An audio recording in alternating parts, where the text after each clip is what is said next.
What's up, guys? Welcome to the Saturday show. Now, on Saturdays, I like to go back through the week of Newswave to see what you guys had to say, and there were some pretty good topics, including the Huawei comparison with the Switch. That was pretty fun to read through those comments, but there was a lot of stuff to go over, and we're going to do that here and see what you guys had to say. We are going to start with a quick piece of news, but first, I do want to say the fall game giveaway is ended. We will have the winner announced on Monday. I want to give the person a chance to pick the game and everything that went over the weekend, and we'll announce it then. But I did talk about another giveaway that was going to take place, and we are going to be doing a giveaway for 2 games, technically. Probably, it depends on what people pick. And I'm curious honestly what people are going to go with, because we are coming up to it, and that's Pokemon Let's Go Eevee and Pikachu. Now, this is, I guess, the next Pokemon game it's coming up. I mean, it is the next Pokemon game. I know there's people on either side about it being a hardcore Pokemon and like a more light-hearted, casual Pokemon game, but nonetheless, it's the next Pokemon game coming up. We're going to be giving away 2 copies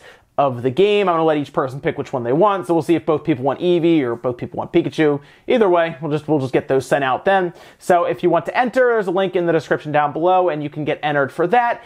And that giveaway is going to end the day before release date of Pokemon Let's Go Eevee and Pikachu, and then they'll just get sent out on release date. So that should go over pretty well there, so just get entered down below. Now, we're going to start with that quick piece of news, and that is Days Gone, because Sony put out on their PlayStation blog, they've actually delayed it. Remember, originally it was supposed to come out towards the end of February on the same day as Anthem, but they're actually pushing it to April 26th, 2019. So a few months later, they're going to be releasing it. And it's interesting to hear about this, as I guess they just don't want to release on the same day as Anthem. I don't really blame them, to be honest. A lot of their games do actually fairly well in the spring anyway. Bloodborne got good ratings and everything in the spring, so I don't think this is a bad thing for the game. I actually think this is good. And honestly, Days Gone, I don't feel a lot of hype behind Days Gone. I don't. I look at Days Gone and I say, okay. It just looks, there's just nothing there that excites me, I guess. It doesn't really look unique. And the extra few months could give them time to polish it, maybe show us some more stuff. I don't know. I mean, this is what, the second time it's been delayed. It doesn't feel exactly like Crackdown, obviously, but it doesn't feel like the confidence that I get from like a Spider-Man or a God of War. It feels like this might be one of the lower rated games out of Sony's recent offerings. But hey, we'll see. We have to wait till April, and then we'll be able to play it and see what it's all about. And as always, guys, if you enjoyed these videos, make sure you hit the like button. It does help out with YouTube and everything. And with all that out of the way, Monday we went over Xseed having to delay a new Senran Kagura game after Sony made them remove a certain mode from the game. The strange thing is that Nintendo seems to have no issues with Senran Kagura and its intimacy mode that Sony wanted to remove. Also, a messaging glitch made the rounds that caused PS4 systems to crash. Gaming with Spoon says, it's frustrating to see Senran Kagura get censored. This is coming from the company who first gave us God of War back in the day. What happened? It's interesting you bring up God of War because, yeah, I remember God of War when that came out on the PS2 back in the day. The first one and the second one had some mini games in there that weren't exactly family friendly, although the game was heavily violent. And there were a lot of places that weren't very happy with how violent that game was. It was pretty shocking at the time, because think of where we were coming from with the PS1 visuals. Going up to PS2, that was a pretty big jump. And yeah, things were a bit more graphic, and God of War definitely pushed the limits. And Sony, just in general, with The Last of Us and everything that's, Last of Us 2's coming out, we saw that trailer, pretty graphic. Last of Us 1. So it's interesting with Sony here. Now, I do think Senran Kagura is a Sony US thing, because it seems like it's releasing uncensored in Japan. From what I've seen so far, that news could change. It seems like it's mostly Sony in the US that doesn't want to deal with the potential, I guess, PR nightmare, PR backlash around the Senran Kagura game, although they are censoring it, and that's a whole thing on its own. So it's just, you're right. It's weird right now that Nintendo is less about censoring games when they've always been about censoring games recently anyway, even like the little things like costumes and Bravely Default and stuff like that. And Sony is kind of turning the opposite now, where they are censoring stuff, and it's odd that Nintendo's cool with it and Sony's not. It's not what I've known, obviously, from the past in gaming. Tuesday, we took a look at a new Switch bundle that is launching in November for Diablo 3. This bundle will have a Diablo-themed Switch system along with a copy of the game, showing a strong relationship so far between Blizzard and Nintendo.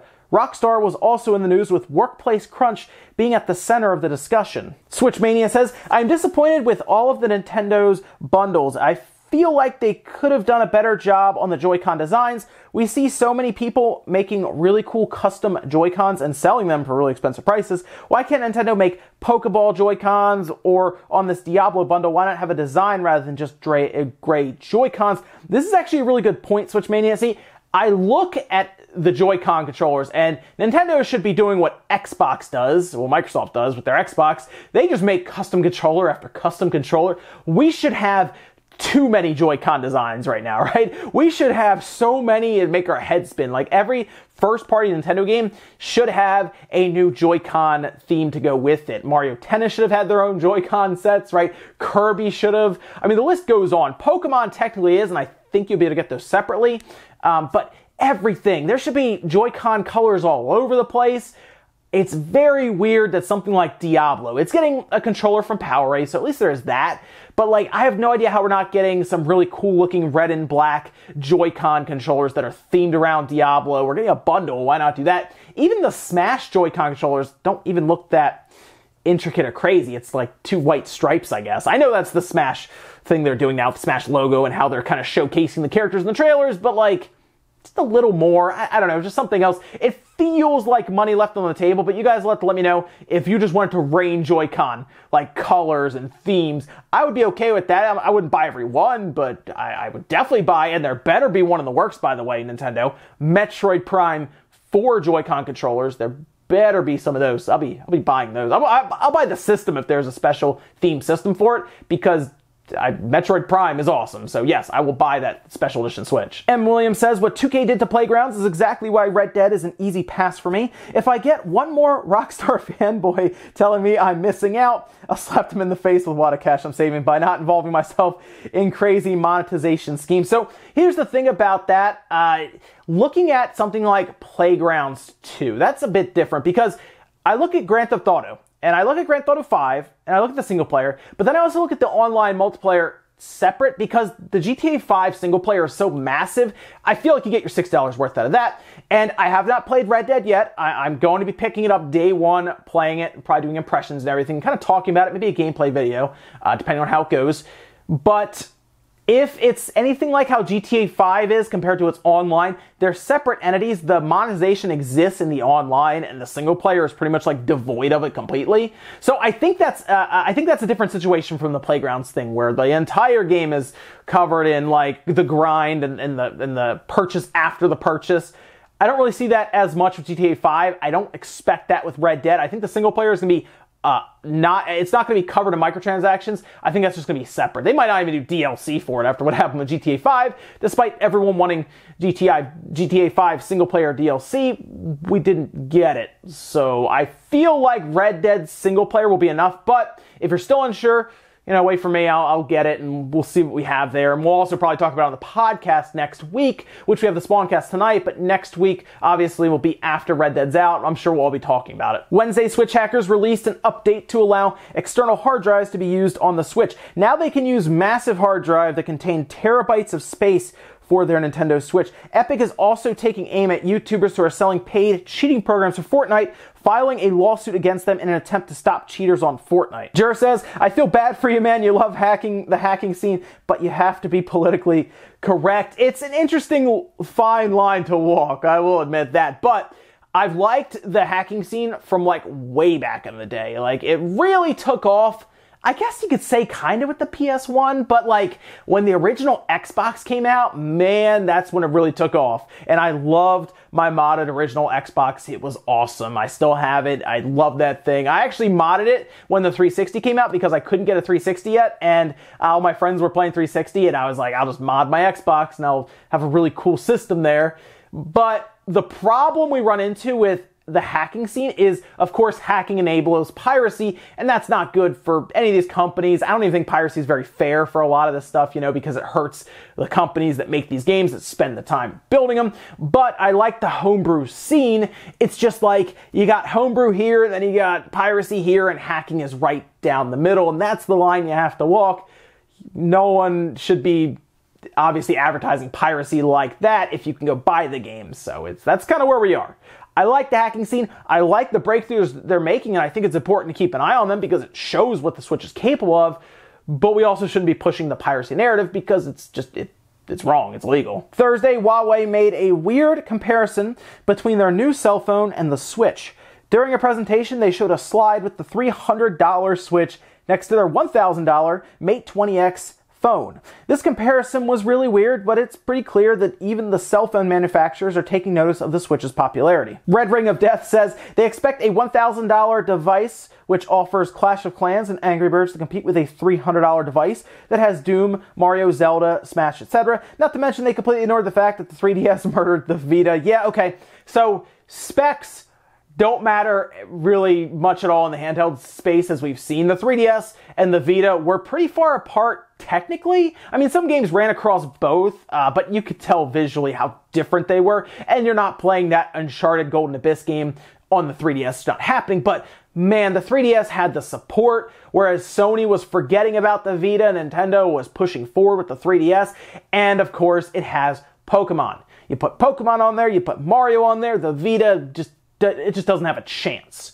right? And they tried to do what the Switch did, but they tried to do it a little too early, like one generation too early before I think the technology was completely there with the X1, and they were trying to bring the home console space to the portable space, and it wasn't working. The 3DS was just a better system with games. This is the same situation here, like you're saying. The problem with cell phones versus the Switch, and why the cell phones will, at least for now, always lose when it comes to that, is because it doesn't get specific games made for specific hardware, and they actually tried to do that a while. They tried to make specific games for their Tegra processors, but they weren't great games. Like the Switch has games made specifically for it. These cell phones doesn't matter how powerful they are.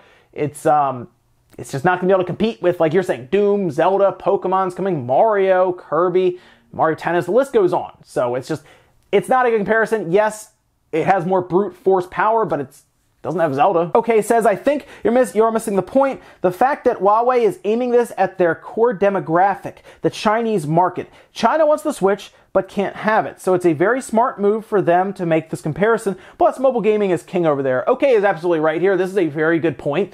The Switch has not found its way into China completely. Like, there are some shops there that will import it and get them in there. And I know Shenzhen, I believe, has Switch units there available for sale, but the vast market of China does not have the Switch, but they have cell phones. Cell phones are very popular. Huawei is extremely popular there. So them showing their phone next to the Switch, like OK is saying here, is basically, hey, this phone, you might want the Switch, but this phone is a gaming device, has the analog stick, has the D-pad with a separate thing you can buy.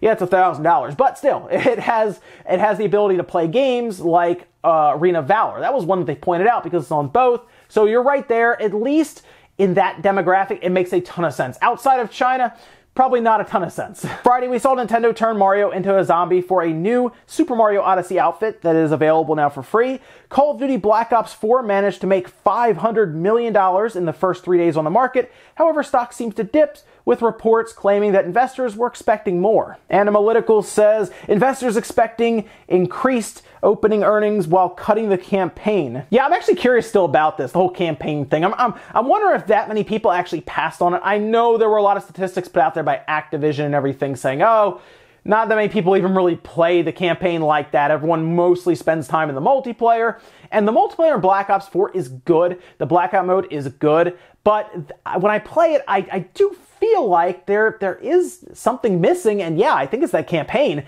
has zombies, which is at least interesting because they try to tell a narrative there in that kind of confined level space. But yeah, I do feel it. I'm going to be more curious, okay? Next year, we should see a campaign because it's Infinity Ward's up, I believe, and they should have a campaign ready to go. I don't know if they're going to do Modern Warfare 4 or anything, but I don't think they're going to leave the campaign behind just yet because I think Black Ops was a test, or Black Ops 4 was a test to see how it does. $500 million, I believe, is the same as last year, so it's about the same, pretty much the same. So it's going to be more interesting, by the way, when we go into next generation with the systems and everything starts over, because they're going to definitely do generation, and they actually might get more money, believe it or not, because then they're going to be selling on 5 systems, at least 5. Maybe they'll do Nintendo as well, and that makes 6. But they'll at least be selling on 5 systems between the PC, the next Xbox, the PlayStation 5, the PS4, and the Xbox One. And if they throw Nintendo systems in there in some way, shape, or form, whether it's its own game or something, that is 6 systems, and that would probably just mean increased money. But we'll see how that goes going forward. But let me know, guys, down below if the campaign was that big of a deal to you and it did completely turn you off from buying Black Ops 4. And ladies and gentlemen, that is our Saturday show today. Thank you so much for tuning in. Make sure you guys like the video if you liked it, dislike if not, and leave comments down below about everything we talked about today, whether it is Days Gone and that being delayed. Are you surprised? Are you even interested? I think some people even forgot about this game. So far from what we've seen, it's not super memorable. It doesn't stand out. So I saw it and I said, yeah, it's got to get out of the way of Anthem. Anthem is going to do well there. I'll be curious if Crackdown gets out of February. Maybe that falls to like March, but there's a lot in March too. I don't know. Let me know what you guys think about that. The Huawei comparison to the Switch, a lot of people are talking about that as well. I like that comment though by OK talking about the demographic in China and why that makes sense for who they're showing. Thank you so much for watching, guys. Make sure you tune in tonight. Spawncast 9 p.m. Eastern time. We'll have a lot of fun, and I'll see you guys then.